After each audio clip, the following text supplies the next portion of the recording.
Hulikam ang isang jeepney na pagyawang-gewang sa JP Rizal Street sa Rodriguez Rizal noong madaling araw ng July 12. Ayon sa operator ng jeep, nang makita nila ang video nito, sinita nila ang 37 anyos sa driver pero nang hanapan ng lisensya, ang binigay niya ay ang nakuhang ticket mula sa San Mateo. Dumulog sa Municipal Transportation Management and Development Office ang operator. Hiniling nito matanggalan ng lisensya ang driver dahil sa delikadong pagbiyahe at natamong sira ng jeep.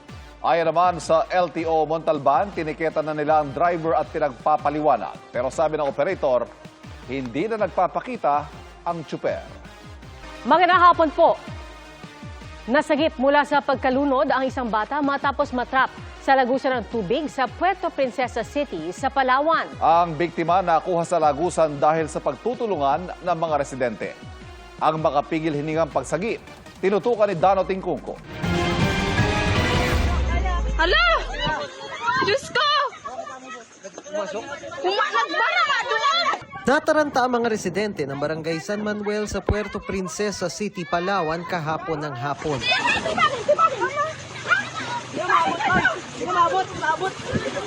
Pinagtutulungan nilang makuha ang isang batang natrap sa loob ng concrete culvert o lagusan ng tubig. Hala po! Hala yan! Walang malay at maputla na ang lalaking 11 taong gulang nang mahugot mula sa lagusan. Ilang minuto siyang binigyan ng chest compressions habang naghihintay ng ambulansya pero wala pa ring malay. Isang lalaking may kasanayan sa first aid ang nagsagawa ng mouth-to-mouth resuscitation.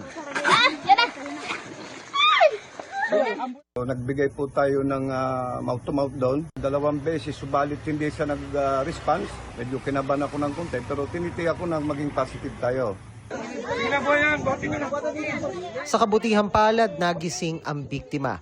Ayon sa presidente ng Purok Kapatagan, naligo noon sa lagusan ng tubig ang biktima kasama ang ibang bata. Pabalik-balik na po daw silang lumalangoy dyan sa loob ng Embornal. Dahil sa kalakihan ng kanyang katawan, hindi siya basta nakalabas na yung time na panghuli niyang langoy po doon. Mabuti raw at may nakapansin sa pangyayari kaya agad nakahingi ng tulong sa iba pang residente. Dinala sa ospital ang bata. Ayon sa kanyang ina, nakakausap na ang bata pero patuloy na inoobserbahan. Yung iniinda niya lang yung dibdib niya, masakit, yung likod niya. Kagabi, nahirapan siya magingay kaya sakit yung dibdib niya. Tinag-spray po siya, may tubig daw po yung baga niya. Para maiwasan na ang kaparehong insidente, pinatakpan na ng barangay ang culvert o lagusan ng tubig. Nilagyan po natin ng steel matting na matibay, nakabuilt po yan. Hindi na makukuha yan, nakapako o nakakoncrete nila. Hindi na po yan mapapasukan ng mga bata. Dano Tingkungko, Nakatutok, 24 Oras. Bukas na po magsisimula ang pagbibigay ng ayuda sa mahigit 7 milyong pamilya na kabilang sa Uplift program. Ang paglilinaw ng DSWD, ngayong buwan lang ang manual payout habang ang mga susunod ay gagawin na sa mga digital wallet. Nakatutok si Bea Pinlac. Daluha ang 4-piece beneficiary na si Marites nang balikan niya ang panahong sadlak siya sa hirap habang mag-isang tinataguyod ang 6 na anak. Yung buhay na mahirap. Kahit tanghali na, wala ka pang bigas. Yan. Malilit pa sila. Mahirap. Super talaga. Pagkatsagaan mo lang talaga, kinaya ko talaga. Si Jessie na minimum wage earner ang asawa at benepisyaryo ng walang gutom program, umaaray sa pagmahal ng mga bilihin. Kaya malaking tulong aniya ang ayuda. Pandagdag gastos. Mahal po ng bilihin kasi ngayon po, pandagdag din po sa baon nila. Hindi lang po kasi pagkain ang iniisip, lalo pag nagkasakit yung bata. Kabilang sina Marites at Jessie sa 7.5 million households na makatatanggap ng ayuda sa ilalim ng programang Uplift o United Package for Livelihoods, Industry, Food and Transport simula bukas. Ang mga tulad nila na 4-piece at walang gutom program beneficiary, isang beses lang makakakuha ng 2,000 pisong ayuda sa ilalim ng Uplift program. Kulang pa rin. Kaya kahit 4-piece ka, maghahanap buhay ka pa rin. Hindi ka pwede umasa sa 4-piece. Kaya talaga maghahanap buhay ka. Naabisuhan na si Marites na simula sa Martes, pwede na niyang makuha ang 2,000 piso sa kanyang Land Bank ATM.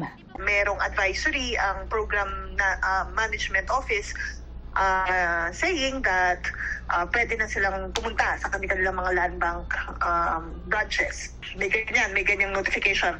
Ang mga tukoy na kabilang sa poor at near poor families base sa Community-Based Monitoring System o CBMS ng PSA noong 2024, makatatanggap ng 2,000 piso kada buwan simula Hulyo hanggang Disyembre. Nakikipag-ugnayan ng DSWD sa local government unit para sa pamamahagi ng ayuda. So similar to what we did in the cash relief assistance, we coordinated with the local government units for the identification of payout sites and for yung additional manpower and of course security. Pero sabi ng DSWD, ngayong Hulyo lang magsasagawa ng manual payout para sa kanila. Dapat yung succeeding payout activities, it will be done through digital wallets. So on the first payout nila, after nila makuha yung kanilang uplift assistance, there will be a separate desk for them to be enrolled in whatever electronic or financial service provider available in their respective local government units. 6 na buwan ding makakakuha ng 2,000 pisong ayuda ang mga manggagawang nasa 20,000 pesos pababa ang SSS monthly salary credit at kasama sa CBMS. SSS will send a notification to their members. Meron palang app ang SSS eh. So, dun sa app, may ilalabas na notification and mag-i-email din ng SSS doon sa qualified beneficiaries. Ang requirement kasi niyan, dapat meron siyang special disbursement account with SSS. Yun. So, lahat ng kanilang uplift assistance will go through that platform. Bea Pinlac, Nakatutok, 24 Oras. Inaalam ngayon kung ano nga ba talaga nangyari sa babaeng nabundol ng truck at napuruhan ng kaliwang braso matapos ang alanganing pagbaba ng jeep sa Osmeña Highway sa Maynila. Nananawagan ng tulong ang mga kaanak ng biktima. Nakatutok si Jamie Santos. Sa viral video na ito, nakuha pasado 2:00 ng madaling araw noong Huwebes, isang lalaki ang humahabol at sumampa sa umaandar na jeep. Humarurot noon ang pampaserong jeep patawid sa Osmeña Highway sa Maynila. Sa isa pang video, makikita sa unahang bahagi ng jeep ang tila alanganing pagbaba ng isang babae. Ilang saglit lang, nabundol siya ng paparating na truck at pumailalim pa sa sasakyan. Duguan ng babae na nakahandusay sa kalsada. Kaliwang braso ang napuruhan sa kanya. Agad siyang dinala sa ospital. Ayon sa kaanak ng biktima, pauwi na noon ang babae at ang mga kasama mula sa pagtitinda nang magkaroon nila ng komosyon sa loob ng jeep. Nandun po kasi siya sa unahan ng jeep, katabi po ng asawa ng driver. Ngayon po, akala po siguro mag 1, 2, 3. Nagbayad po siya, kumbaga parang nagalit pa po yung asawa. Ang sinabi niya lang sa akin, ate, kung bakit ako na-disgrasya, hinawakan ako nung asawa ng driver, 2 kamay ko at tinadyakan ako palabas. Wala umano silang balak magsampa ng kaso pero nais nilang maipagamot ang biktima hanggang sa gumaling ito. Pero ayon sa Manila District Traffic Enforcement Unit, kasama ang biktima sa grupong humahabol sa jeep na kumaripas dahil sa takot matapos may mambato sa kanyang sasakyan kahit pa nakapula ang traffic light. Yung grupo po nila, yung nasagasaan, nandun po sila sa, nahabol po nila yung jeep. Sumabit po sila. Wala pong tumulak sa kanila. Nakipag-ugnayan na sa pulisya ang truck driver na tumakas matapos mabundol ang biktima. Ayon sa Manila Police District, nakatakda ng sumuko ang driver na posibleng maharap sa kasong reckless imprudence resulting in serious physical injuries. Jamie Santos, Nakatutok, 24 Oras. Nagpapakarga na ng langis ang ilang motorista para maunahan ang nakaambang mega oil price hike sa Martes. Pero ngayon pa lang, may mga gasolinahang wala na umanong supply. Mula sa Quezon City, Nakatutok live si Darlene. Darlene? Pia, 2 araw pa bago yung nakaambang malakihang taas presyo sa produktong petrolyo pero nagkakapila na dito sa ilang gasolinahan sa Quezon City tulad na lang dito sa Philcoa. Sunod-sunod ang dating ng mga nagpapakargang motorista sa isang gasolinahan sa Fairview, Quezon City. Sabi ng mga nakausap namin, inunahan na nila ang nakaambang big-time oil price hike sa Martes na ayon sa industry source ay aabot sa 11 piso kada litro sa diesel at aabot sa 4 na piso kada litro sa gasolina. Si Rizalino hindi na muna gagamit ng sasakyan sa linggong ito. Malamang magko-commute na lang ako. Kahit na mahirap magkasakay sa pag-uwi, Siyempre, aanuin ko na lang, tsatsagayin ko na lang po. Titigil na muna sa pamamasada ang jeepney driver na si Jimmy. Sabi niya, magiging 200 piso na lang kasi ang kikitain niya kada araw kapag nagmahal ang petrolyo. Hindi napapasada. Na lang, maghanap ng ibang trabaho. Oo, titigil muna. Pag babalik nila ulit, sana lang ulit bibiyahe. Ang TNVS rider na si Menandro, pipilitin pa rin maghanap buhay pero hahabaan ang oras ng pasada. Kapag na po ko sa gasolina kasi sobrang mahal na po. Bali yung kinikita, sa gasolina na napupunta. Pero ang gasolinhang ito sa North Fairview, wala na raw supply ng diesel ng puntahan namin kanina. Siguro mahal po siguro yung presyo pa po. Bigay po ng supplier siguro. Kaya po hindi pa po nakapagkuha yung may-ari po. Nagkakasana ng tigil pasada ang transport group na Manibela para iprotesta ang muling pagsirit ng presyo ng petrolyo. Wala pong basihan itong oil price hike na ito sa ngayon dahil yung binebenta po nila ay stock pa nila. Naniniwala tayo na stock pa po nila yan. Grabe naman, 10 piso. Pagmamalabis na ito. Ang transport group na Altodap nananawagang aprubahan na ng pamahalaan ng 4 na taon na nilang hinihingi na pisong dagdag sa pamasahe. Inirerekomenda na yan ng LTFRB sa DOTR. Isinulong yan noong unang maramdaman ng krisis sa langis itong Marso dahil sa gera sa Middle East. Pero sinuspindi ni Pangulong Bongbong Marcos bilang konsiderasyon sa mga commuter. Nagkaroon naman po ng increase yung mga ating mga sa labor. Sana naman po pagbigyan na rin kami dahil maawa naman po sana si kagalang-galang na presidente sa amin dahil unang-una talaga pong kami ang tinatamaan ng lubusan itong pagtaas ng ating diesel. Parang namamalimos kami.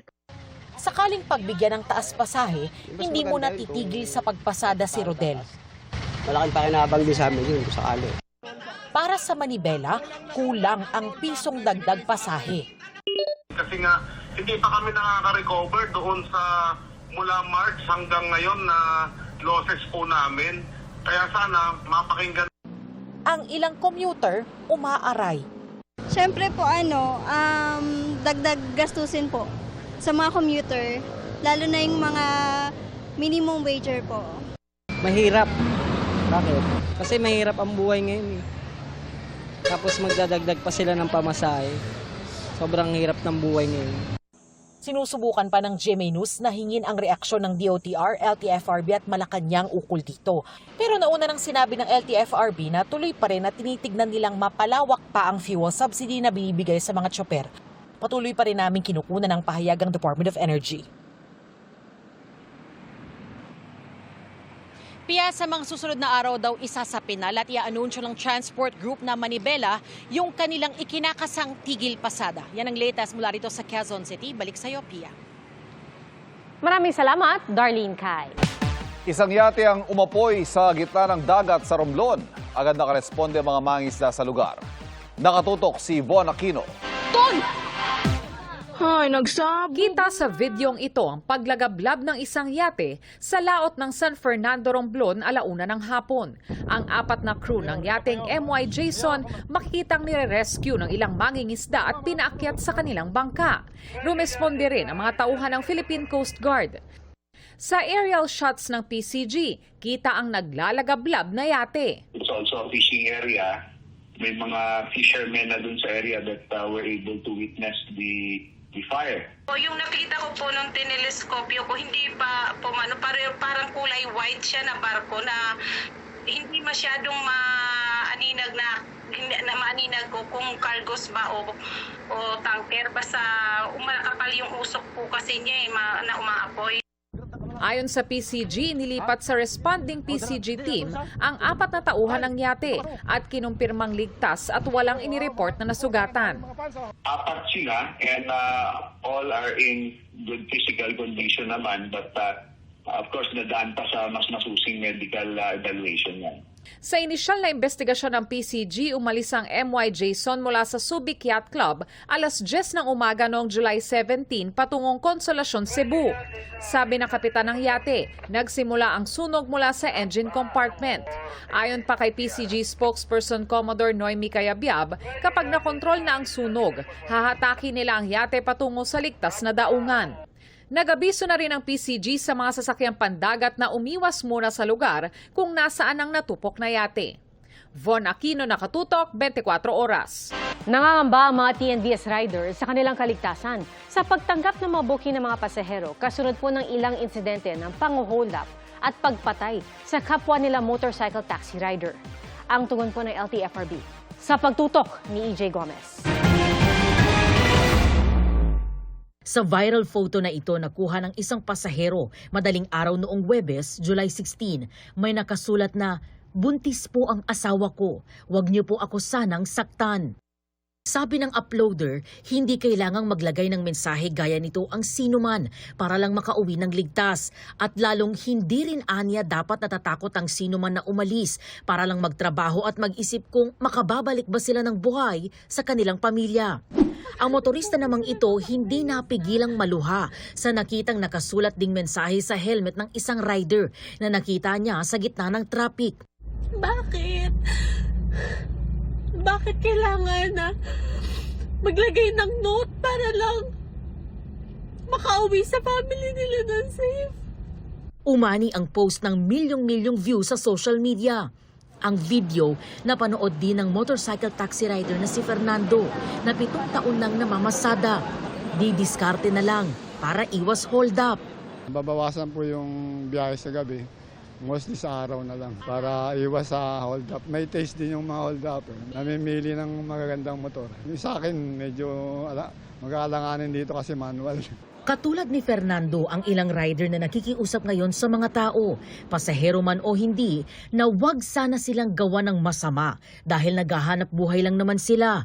Dapat po may booking po sana ako papuntang Caloocan po, nasa 500 plus po sana yun. Mula BGC po, hindi ko na po kinuha kasi baka pagdating ko, medyo may tumambang na rin po sa akin doon. Kawawa naman po pamilya ko. Itong ang cellphone ko, hindi ko na nga pinapalitan kasi puro basag na to. Para pag na-hold up naman po ako, hindi na ako manghihinayang. Ibibigay ko na lang sa kanila lahat to para wag lang ako patayin. Marami na kaming iniilagan na mga lugar ngayon kung saan po yung mga talagang delikado na lugar, hindi na po namin pinipick up yung kahit na bawal po sa amin mag-cancel. Doon na lang po kami sa medyo mga safe na lugar na lang po. Sana yung mga magiging pasahero namin, sana naman po isaalang-alang nila rin yung buhay namin kasi naghahanap buhay lang po kami ng patas eh. Sabi ni LTFRB Chairman Vigor Mendoza, ipapatawag nila ang mga motorcycle taxi riders at iba pang stakeholders para sa isang public consultation sa susunod na linggo para pag-usapan ang pwedeng gawing hakbang para maprotektahan naman ang mga riders sa kanilang pamamasada. One of the suggestions, know your passenger, no? Yung kailangan mag-i-register muna yung pangalan ng pasahero bago sila makapag-book sa app. So yun po yung pinag-aaralan namin. Siyempre, yung data privacy, papantayin natin na hindi naman kumalat yung pangalan at saka specific details tungkol sa pasahero. EJ Gomez, Nakatutok, 24 Oras. Kaugnay po sa mga robbery slay incident ng mga TNVS riders sa Caloocan at Cavite, nakikipag-ugnayan ang PNP sa Land Transportation Franchising and Regulatory Board o LTFRB at sa mga ride-hailing company para palakasin din ang seguridad ng mga rider bukod pa sa mga pasahero. We will be actively participating sa discussions po together with all relevant companies and agencies. Ang hinahabol po ng inyong Philippine National Police ay preventive measures at proactive measures. Sana naman po makita rin natin yung ang pagpapakalat natin ng kapulisan at yung walang humpay na follow-up ay naglilid naman po sa pag-solve ng mga krimen na ito. Bumaba ang trust rating ni Pangulong Bongbong Marcos sa second quarter ng 2026 base sa survey ng Social Weather Stations. Sa survey na isinagawa noong June 20 hanggang 29, 2026, bumaba sa 34% ng mga Pilipino nagsabing meron silang much trust sa Pangulo. Mula yan sa 35% noong Marso. 45% naman ang nagsabing meron silang little trust sa Pangulo habang 19% ang undecided. Napanatili ni Vice President Sara Duterte ang kanyang trust rating ngayong second quarter na 57%. 27% ang nagsabing may little trust sila sa bise, habang 15% ang undecided. Kinomisyon ng Strat-based group ang survey na ang resulta inilabas 1 linggo bago ikalibang State of the Nation address ni Pangulong Marcos. Meron itong 1,200 respondents at error margin na ±3%.